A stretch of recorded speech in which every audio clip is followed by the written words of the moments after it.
Voici la dame par laquelle le complot de la balkanisation de la RDC a été démasqué.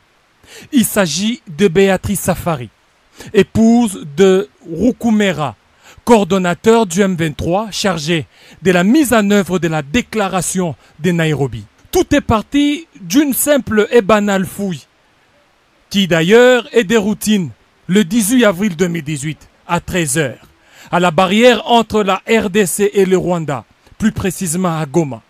Quelle ne fut pas la surprise de découvrir sur elle ces documents très sensibles. On y voit un mouvement intitulé Front pour la restauration du Congo, FRC en cycle. Et ce qui est troublant, c'est que ce front est en connivence avec les M23 et le RASOP de Moïse Katumbi Chapwe et d'autres structures avec des objectifs bien définis et des répartitions des responsabilités une fois que leur forfait sera commis. Entendez par forfait accéder au pouvoir par des voies illégales et illicites. L'arrestation de cette dame n'est pas anodine. Tenez, le 4 mai 2018, Bertrand Bisimwa va écrire une lettre à Saïd Djinit pour dénoncer l'arrestation de la dame comme l'indiquent ces documents.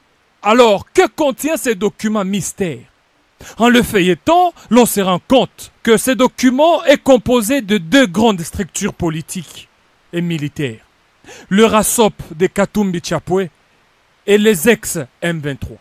Parmi les objectifs poursuivis de ces fameux fronts, c'est d'engager les révolutions, faire adhérer des membres. Déjà l'on signale l'enrôlement ces derniers temps des jeunes dans le mouvement des rébellions vers le Rwanda et l'Ouganda. Et d'autres objectifs encore, c'est de faire tomber les villes progressivement et renverser les institutions légalement établies. Revoir la Constitution, surtout la loi sur la nationalité.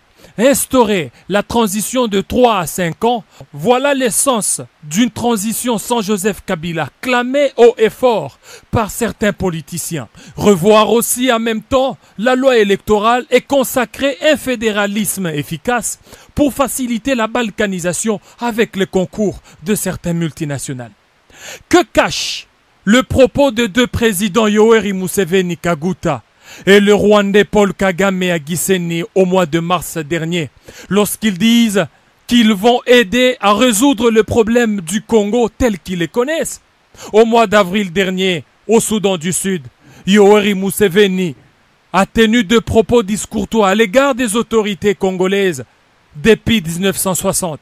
L'autre fait important, c'est la très active participation de Moïse Katumbi Chapwe à la cérémonie de Mo Ibrahim, qui a été très mal perçue dans l'opinion congolaise.